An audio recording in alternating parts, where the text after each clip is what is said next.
round one was a fairly good platform on which to build for round two, but you mentioned before that Zandvoort is not your favourite circuit, so let's talk about that first of all. So, do you have any different opinions now on that?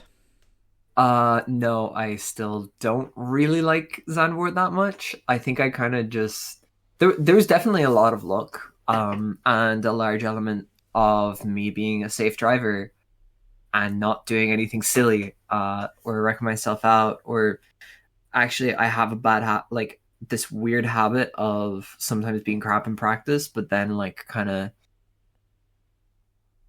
like when all the chips are down, then I perform like a weird sort of opposite it's all right on the night kind of thing of it's not all right in practice and it is all right on the night. I don't know what I'm trying to say. Basically, I was not having a good time in practice. And I was like, I think for the first 10 laps of race 1, I was like, I'm not having fun. And then like we just started picking up positions as people started dropping like flies, and I was like, okay, I'm actually in a much better mood now. Well, yeah, and actually, you started race one, both you and Olivia, quite promisingly, and Mm. the first race seemed like you were building something. You were obviously at the back of the field or near the back of the field for much of the race, but this time it seemed from the outside that you were both a bit more competitive. Is that how you would read it too? Um, yeah, to a great degree. I think for me at least, what helped was Zandvoort was a very draft heavy track, and kind of if you stayed on the back of the train, like you could sort of keep up.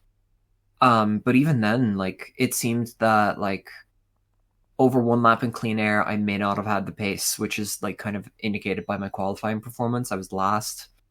But like when it came down to the race in the draft, I could keep up and in some cases make moves.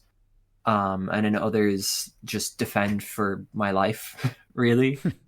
Um, so yeah, as well as for Ohe, she seemed to be really, really competitive this week, which is really good. I know she's already, I think, because we have a week off next week, she's already preparing for Alton, which is like her track. Yeah. Although Olivia did say that she doesn't feel quite so optimistic about Snetterton. So, what are your thoughts on Snetterton? Do you share her skepticism towards it? No, I'm one of the few people that will defend Snetterton 300. I actually enjoy it. It's a weird and wonky little track, and I like it. I don't know how competitive I'm going to be because I still haven't run any practice laps for it. But I mean, we'll see. I'm looking forward to racing there at the very least. Well, great. So maybe talk us through race one first of all. What were the key incidents that you were involved in, or what were the key incidents that you saw maybe ahead of you, for example? I won't lie to you, I don't remember much of race 1. Mostly because it was kind of a lot of it was kind of down in the dumps. I wasn't feeling super great, and then as soon as Mm. we started picking up positions, it was like okay, maybe it's starting to get better. Um, I don't know. I feel like just there was a lot of really opportune accidents in race 1.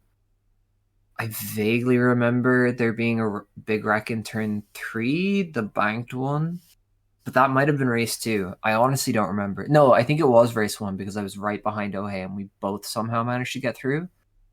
Um, Yeah, you did. You both got through that big wreck, and then yeah. that was kind of how you both moved up the field to such a Mhm. significant degree. But it was a great result for the pair of you, and obviously for the first time we had a prismatic car in the reverse grid lottery, or Yeah. within the scope of the reverse grid lottery for the second Mhm. race. So that must give you a good feeling of a platform being built for the rest of the season, I guess. Yeah, I mean, we are definitely kind of like showing that we can punch like well, but above our weight. In terms of like both our pace and our consistency, as well as like just the fact that like we can race side to side, which is really really important in a series like this. Yeah, absolutely. But race 2 was the big race for Prismatic. P12 and P14 it finished, I think. And maybe you can talk us through how you got such a fantastic result and what you think went so well for both of you in that race. Honestly, I think it was a little bit of luck and a lot of skill. I honestly I can't really remember the early stages because I can only really remember like two things that happened.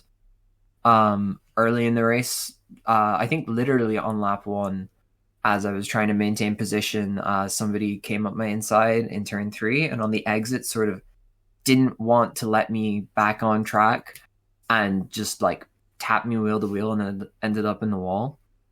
But I think honestly, otherwise, it was a case of just maintaining position, or like where positions are lost, like keep on fighting to like get them back, because like inevitably there are going to be more incidents. Um, so it was one of those things of definitely like just keeping on the train and keeping together as teammates to some extent. But that wasn't necessarily intentional. But you were able to help each other much better by staying together, and Mhm. I saw that you were in a train for much of the race.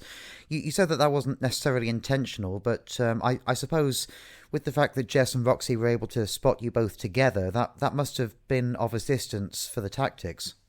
It definitely was. There was one point after I had gotten ahead of O'Hay, but I wasn't making much in the way of inroads against the guy that was just ahead of us leading the train. I was given the team orders to let the car, to switch the cars around, which was the correct choice, but I feel like it probably could have been communicated a bit better about when it was going to happen, because I was trying to telegraph that I was going to let O'Hay past, but I didn't get it quite right. So it let the guy behind her get past me too, which was unfortunate, but I mean, not really the end of the world, I suppose. Yeah.